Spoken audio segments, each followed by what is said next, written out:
2, 1.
Good morning. My name is Georgette Magnan, and I'm White River Temple's Buddhist Women's Association president. Welcome to today's Eshinni Kakushinni service. This annual service is a memorial to Eshinni and Kakushinni, the wife and daughter, respectively, of Shinran Shonin. Both were a representation of Buddhism with their historical roles in the religion and influence on Shinran's writing. Both were strong, independent, and confident women who were instrumental in promoting Jodo Shinshu Buddhism across the world.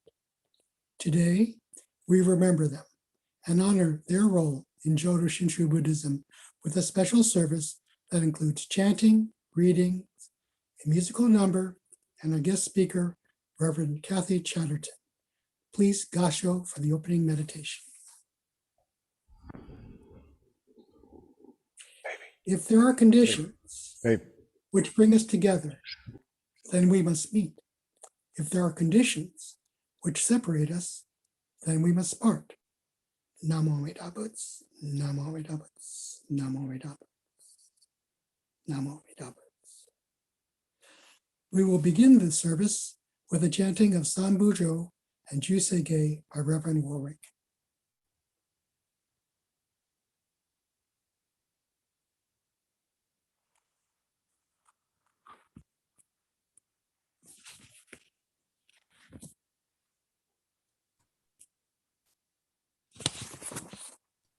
Reverend Warwick, you're muted.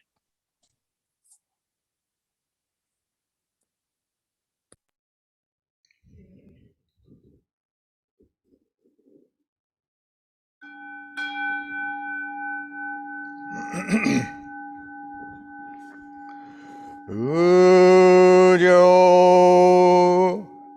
Mida Nyorai Ni Udo Yo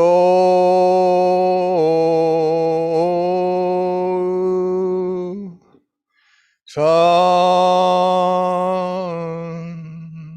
Ye La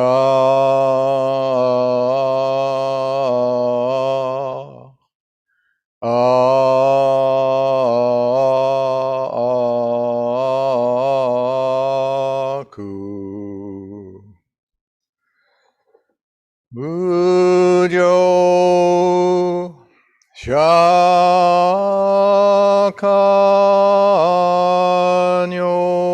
来に誘導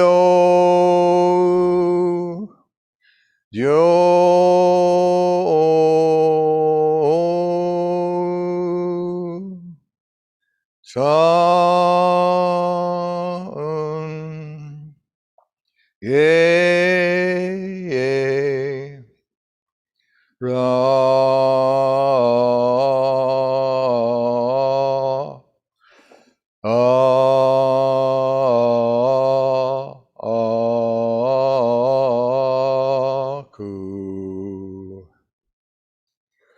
無常十法如来に誘導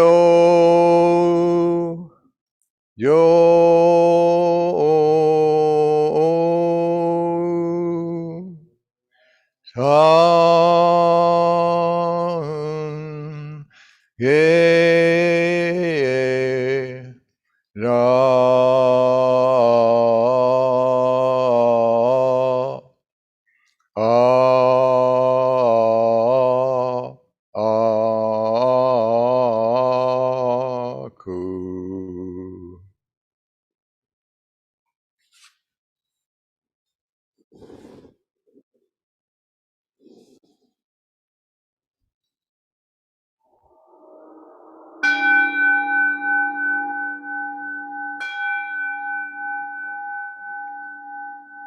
阿言調整願一心無常道志願不満足政府上昇学我を無量行不一大聖主不再小民具政府上昇学合市上仏道妙所長十法空境未消門政府上昇学利欲人少年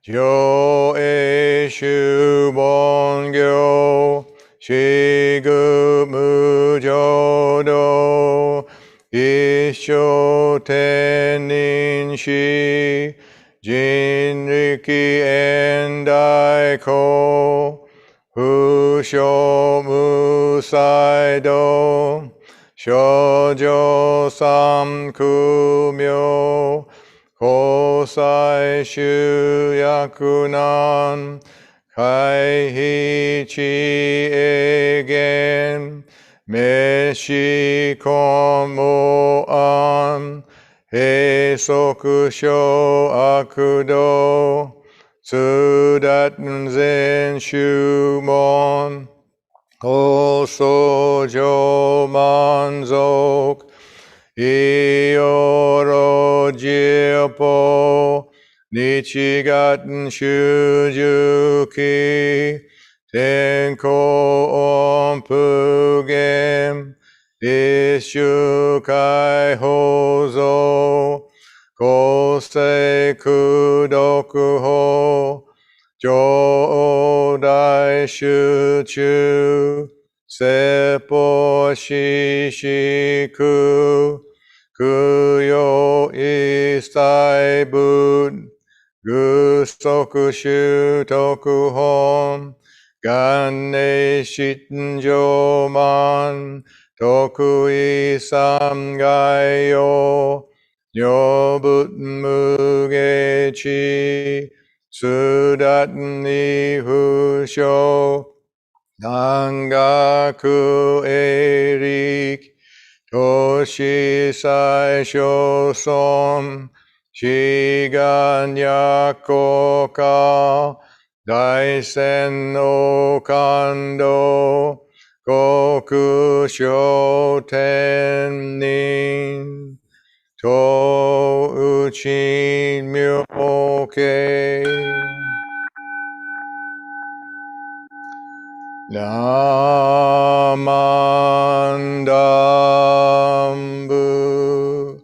Namandambu,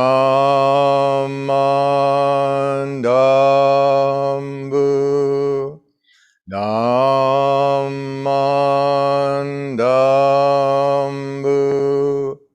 Namandambu,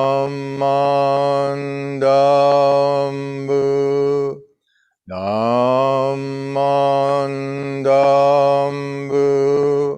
Namandambu.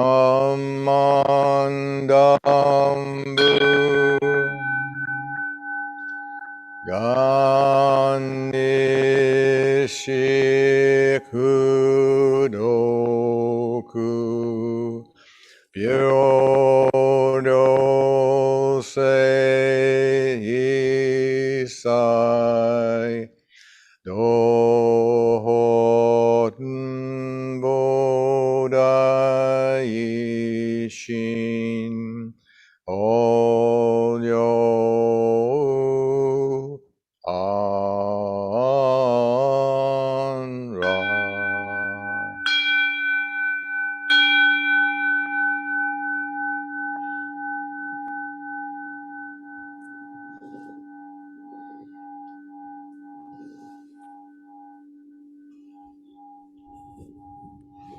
Namo Amida, Namanda, Namanda, Namanda, Namanda, Namamida.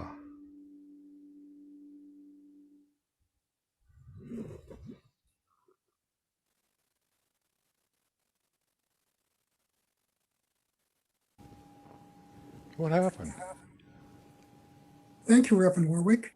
We will now read the Golden Chain. The Golden Chain. I am a link in Amida's golden chain of love that stretches around the world. I will keep my link bright and strong. I will be kind and gentle to every living thing and protect all who are weaker than myself. I will think pure and beautiful thoughts, say pure and beautiful words, and do pure and beautiful deeds. May every link in Amida's golden chain of love be bright and strong, and may we all attain perfect peace. Thank you. Now I would like to invite Reverend Warwick to introduce our guest speaker for today.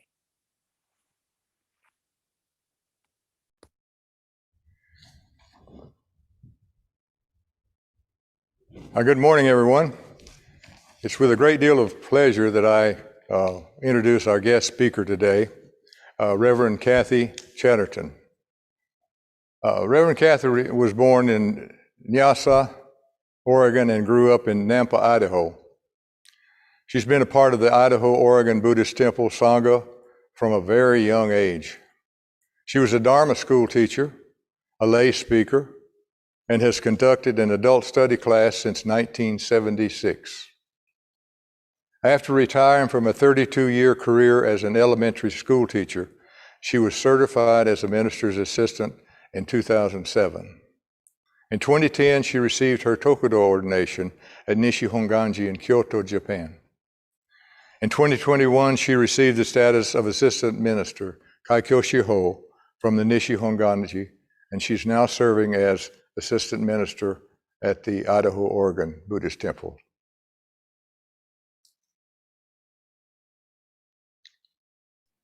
Welcome to Reverend Chatterton.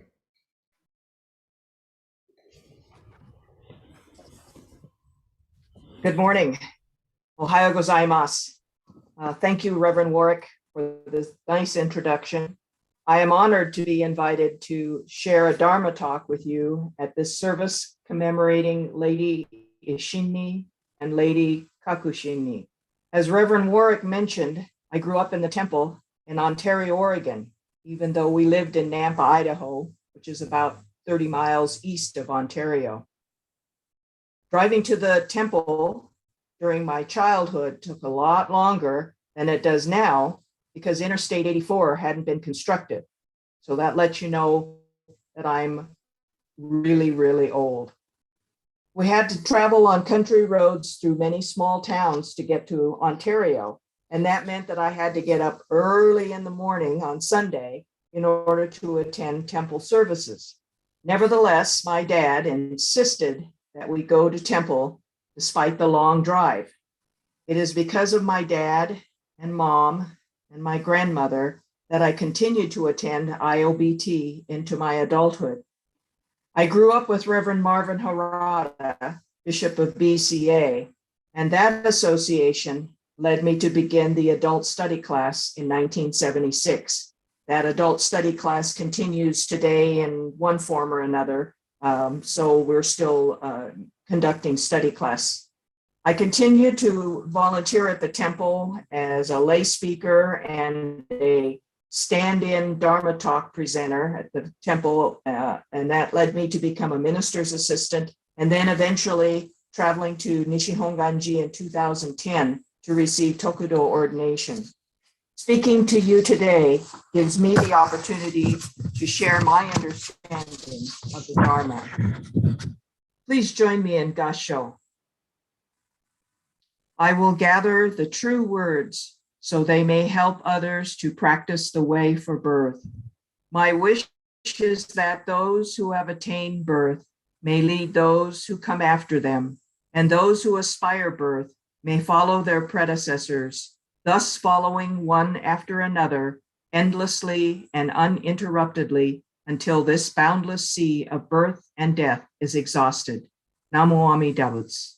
Namo Amida Butsu. Namo Amida Butsu.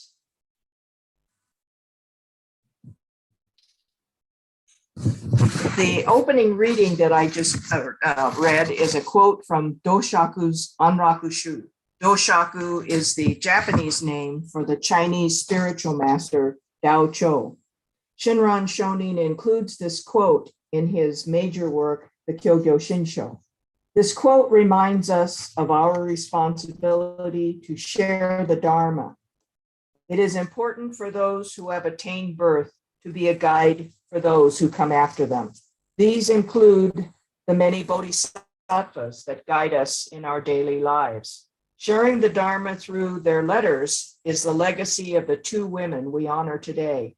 Both Eshinni and Kakushinni wrote letters during their time apart. Eshinni was living at the family estate in Niigata, taking care of matters there, while Kakushinni was with her father, Shinran, in Kyoto. The letters of Eshinni reveal a great deal about her life and also about Shinran's life.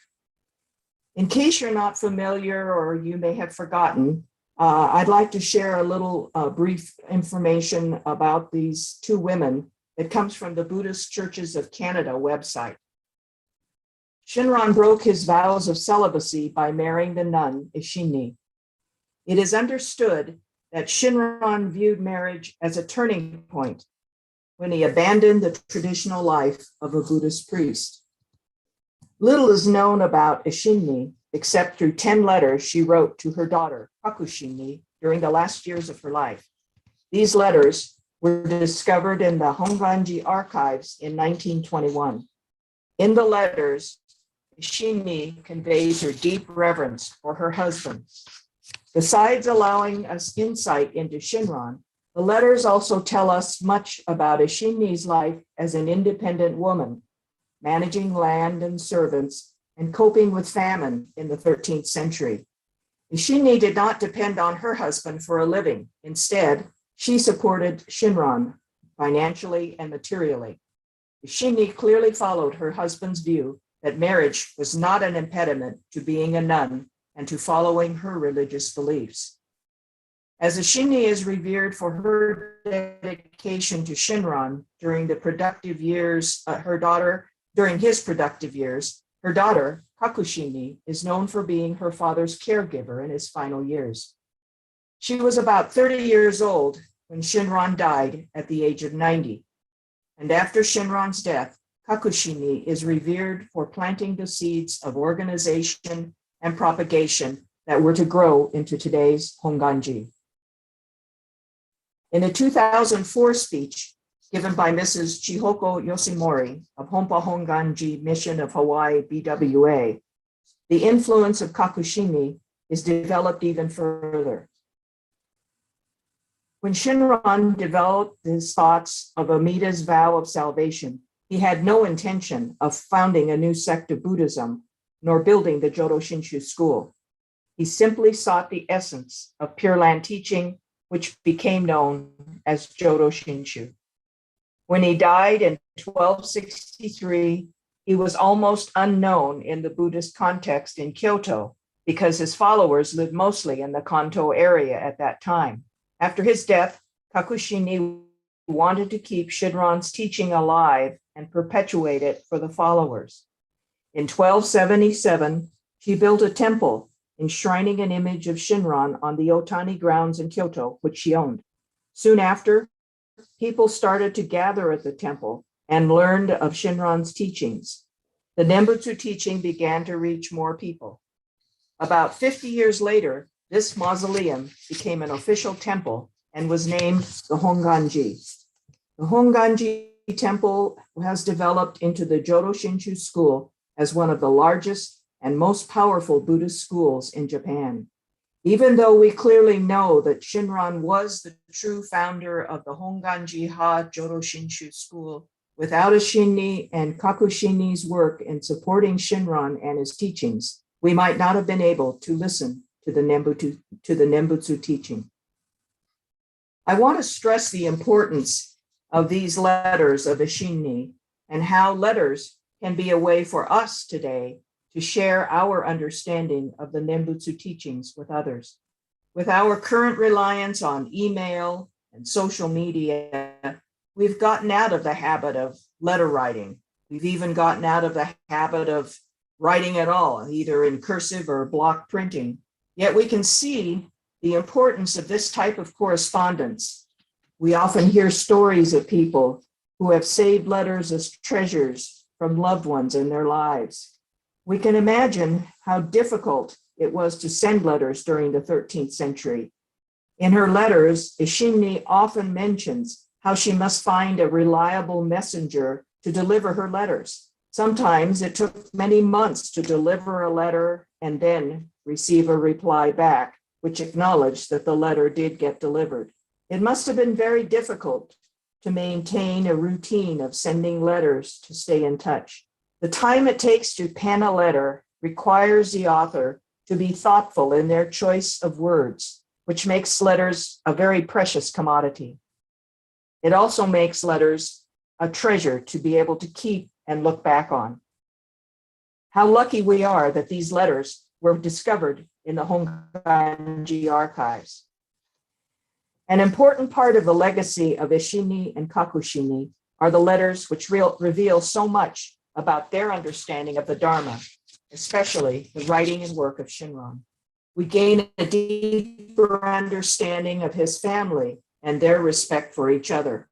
Here is an example from Eshinni's letter number 3, quote, "Although I never told your father about the dream in which I saw him as an incarnation of Kannon Bosatsu, since then I never regarded him as just an ordinary person and continued to serve him.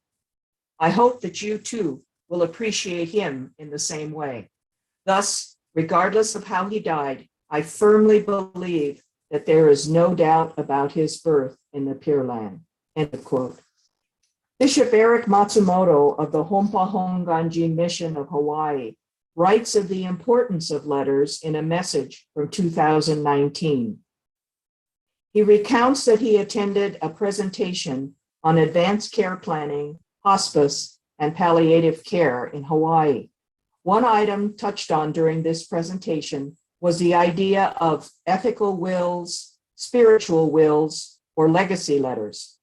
These are not legal documents in the sense of a last will and testament, but in the words of Wikipedia, quote, "The generic purpose of the ethical will is to pass on wisdom and love to future generations," end of quote. In today's Japan, where extended families infrequently live together or even close by, elders are writing what are known as ending notes to share their memories, hopes, and wishes that previously had been done face to face within the family home. You may be familiar with an example of a legacy letter if you know the book, The Last Lecture by Randy Pausch. This lecture was newsworthy in 2008 when the book was first released. At many colleges, professors are asked to give a last lecture. Professors would share what matters to them most. And as they speak, audiences are also thinking about the same question. What wisdom would you impart to the world if you knew it was your last chance? As Buddhists, we must consider how we would live our lives best to demonstrate the Dharma and how we would share our story and the lessons that we've learned. So in 2007, Randy Pausch was asked to give a last lecture at Carnegie Mellon University, where he was a professor in computer science. A few weeks after he agreed to give the lecture, he found out he only had months to live. He was dying of pancreatic cancer. He could have canceled the lecture. He had 3 young children and his wife, Jai, and a short time to do many things for and with his family. But he decided that by doing the lecture, he could put himself in a bottle that would one day wash up on the beach for his children. It would be their chance to learn from their father. Randy Pausch says, quote, "I know that I'm dying, so here's what I want to tell my children," end of quote. He goes on to share his hopes and dreams and life lessons with his children. In her letters, Eshinni shared stories about Shinran Shonin that helped Kakushinni understand Shinran Shonin and his teachings. Bishop Matsumoto writes, quote, "Lady Kakushinni was able to revere him and aspired to perpetuate Shinran Shonin's legacy through preserving his memory by becoming the Rusushiki, or caretaker, of Shinran Shonin's mausoleum, which would eventually evolve into the Honganji," end of quote. Lady Eshinni and Lady Kakushinni are important for their place in the history of Jodo Shinshu Buddhism. Without their support of Shinran Shonin, we would not have Honganji as we know it today. We would not have this opportunity to propagate the teachings that Shinran developed. We would not have the strong Buddhist Women's Association, tracing its roots back to these 2 women, along with Lady Kujo and Lady Otani. The lesson we can take from these women is their example of sharing individual life stories and relating how Buddhism and Jodo Shinshu should be a part of our legacy to pass on to family and friends. Talking directly with people is, of course, important, but many of us find it hard to find the right words or the right time to do this. The old-fashioned and highly effective method of writing letters can convey so much of our appreciation of the Nembutsu teachings and the importance of the Dharma, and it will also leave a record of our thoughts to share with others. We are tasked with spreading the Dharma. Beginning the practice of legacy letters could be an effective method to accomplish the vision of sharing the Nembutsu teaching. Please join me once again in Gassho. I will gather the true words so they may help others to practice the way for birth. My wish is that those who have attained birth may lead those who come after them, and those who aspire birth may follow their predecessors, thus following one another endlessly and uninterruptedly until this boundless sea of birth and death is exhausted. Namo Amida Butsu. Namo Amida Butsu.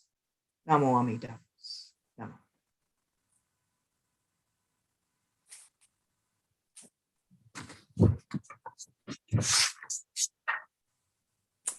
Thank you, Reverend Chatterton, for your wonderful and instructive Dharma message.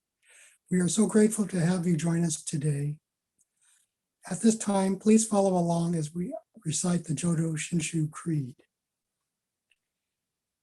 Entrusting the vow of the Buddha and reciting the sacred name, I shall proceed through the journey of life with strength and joy.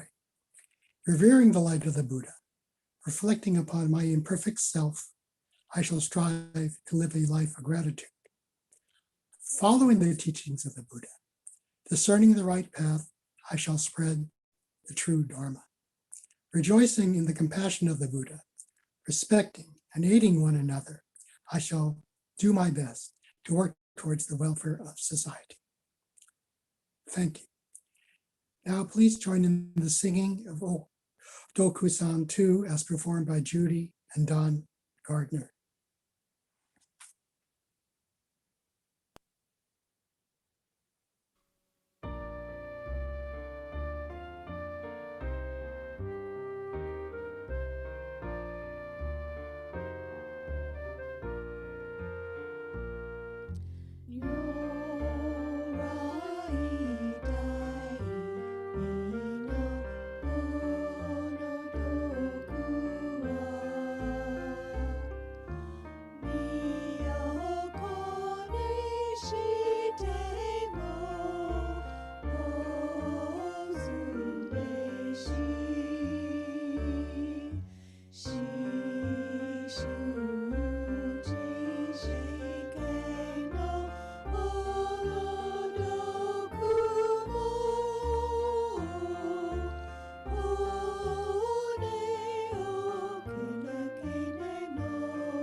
Thank you, Don and Judy, for your wonderful musical talents.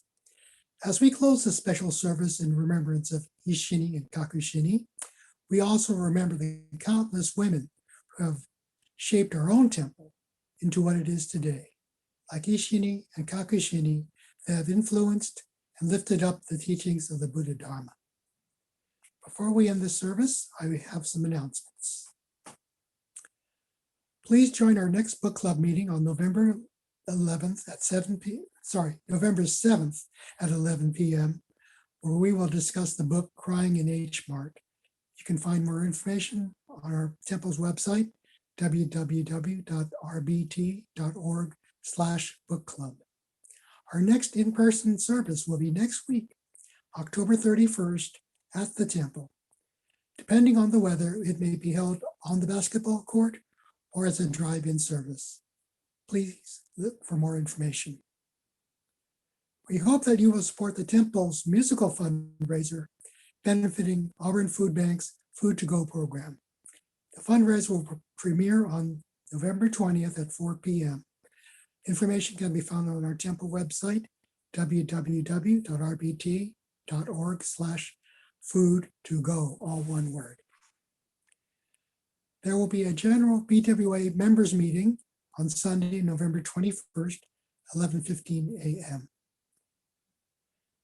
The BCA would like to know, because they are planning for the May 2023 convention in Kyoto and the various anniversary services in Kyoto to honor Shinran Shonin and Jojo Shinshu.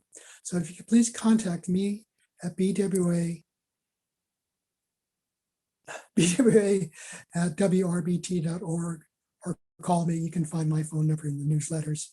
I would like to know by November 29th so I can forward this information to the FWBA and BWA, BCA, so they can reserve spots for those who are coming. Even though it's a ways away, they do need to make plans. Finally, we hope that you will join us for a meet and greet after the service with Reverend Chatterton. The link can be found on our email that was sent out, www.rbt.org/service. So I will close with a closing meditation. When we entrust ourselves to Amita's primal vow, we who are like broken tiles and bits of pebbles are transmuted into gold. Namo Amitabuts, Namo Amitabuts, Namo Amitabuts. Thank you for joining today's service. We hope you stay safe, and those who wish, please join us on the other Zoom link or a meet and greet with our guest speaker. Thank you very much.